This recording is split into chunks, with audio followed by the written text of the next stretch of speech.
Acredito que desde que quando você ia na escola, você escutava sobre o capitalismo e como ele instala o consumo dentro da gente.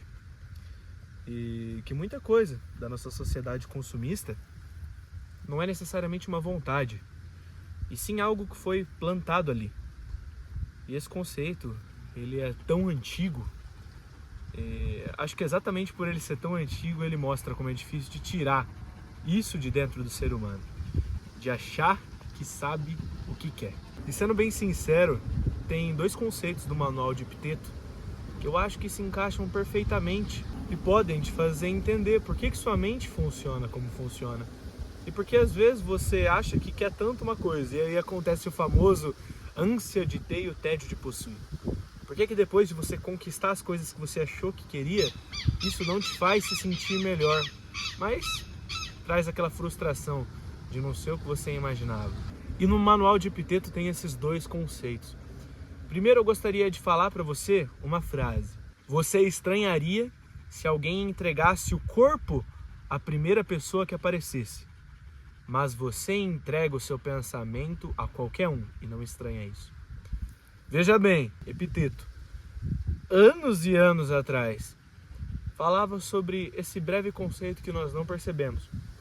Quando alguém conhece uma pessoa e na mesma noite já dorme com ela, se entrega a ela, entrega o seu corpo àquele desconhecido, pode ser que a maior parte da sociedade estranhe isso. Apesar de hoje, na modernidade, ter passado por diversas revoluções sexuais na humanidade, ainda isso é estranhado. Mas você coloca os seus pensamentos na mão de qualquer um.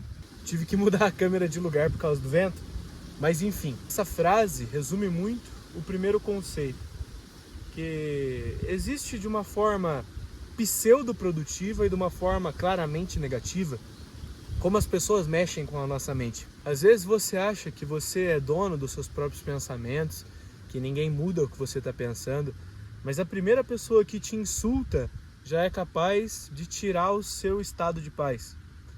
A primeira pessoa que profere um xingamento contra você já tira você do sério e você se irrita. E você acha tão estranho se você entregasse o seu corpo para um desconhecido, mas você entrega o principal, que é o seu estado de espírito, para qualquer um. Porque todos podem te afetar com palavras. Apesar de você achar que o físico é mais perigoso, é o seu interior que a todo momento está em jogo. Mas isso não só da forma negativa, tá?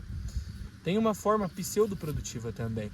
E isso envolve a segunda frase. O homem que quer ser um atleta e não passa pela rotina de um atleta, as dores de um atleta. Um homem que quer ser um filósofo e não passa pela rotina de um filósofo, as dores de um filósofo. Um homem que quer fazer qualquer coisa e não conhece isso e já conta a todos que vai começar a fazer. É como um macaco que vai ficar a sua vida inteira imitando o que lhe parecer melhor aos olhos. Essa frase diz muito hoje sobre a forma como a gente enxerga as profissões. Hoje nós mudamos a todo momento pelo mesmo elemento da primeira frase. As pessoas têm poder sobre o nosso interior. Então a vontade que você tem hoje de exercer uma função na sociedade, de seguir por um caminho, ela pode ser claramente desfeita com alguém com um discurso bonito te vendendo uma nova ideia. E ali você assume. E é como essa situação no Manual de Epiteto, de que um homem durante a vida inteira vai querer ser lutador, ginasta, vai querer ser um filósofo, vai querer ser um artesão. Isso tudo porque de verdade ele não conhece as dores de cada profissão. E cara, isso é muito a nossa sociedade atual. Nós não conhecemos as dores dos outros e talvez o fenômeno da rede social pode ser um dos principais causadores disso. Nós vemos só os triunfos, as viagens, as conquistas, mas o dia a dia, a rotina, nós não queremos nem conhecer. E já tomamos para nós a vida dos outros querendo ser igual. Eu aposto que só essa semana você deve ter visto pelo menos uns 10 reels de pessoas vivendo a vida que você gostaria de viver. E você talvez daria tudo para viver a vida daquela pessoa, sem ao menos conhecer as dificuldades. E se a gente não se curar disso, nós viveremos como macacos, que vão imitar a vida dos outros o resto da vida e nunca vão achar a sua própria caminhada. Tudo isso por causa daquele primeiro elemento, Quando você descobriu que o consumismo era injetado dentro de você, você abria os seus olhos só para o perigo de comprar. Quando na verdade a todo momento o mundo está tentando mexer dentro da sua mente. E você não se atenta a isso. Você não entrega o seu corpo para um desconhecido, mas você entrega a sua profissão, que é aquilo que você vai exercer até o fim de sua vida, a uma ideia de um Reels que você viu de 10 segundos. Porque em 10 segundos alguém falou que ser advogado vai te deixar milionário no Brasil, ou porque alguém falou que você pode criar um site com IA e vender a $500, ou porque alguém falou que você tem que viajar o mundo, e etc, e etc. Pessoas que te vendem a vida delas. E você compra a vida de um desconhecido, sem ao menos conhecer as dores. Essa é uma das doenças da nossa sociedade, e talvez isso explique os momentos vazios de nossa vida. Por que às vezes a gente se sente tão perdido, não consegue nem aproveitar os 20 anos e também não consegue nem ser produtivo? Porque você tenta ser ao máximo parecido com a vida de alguém que você comprou. E esquece de ser parecido com a vida que você quer ter, com a vida que você sonha em ter.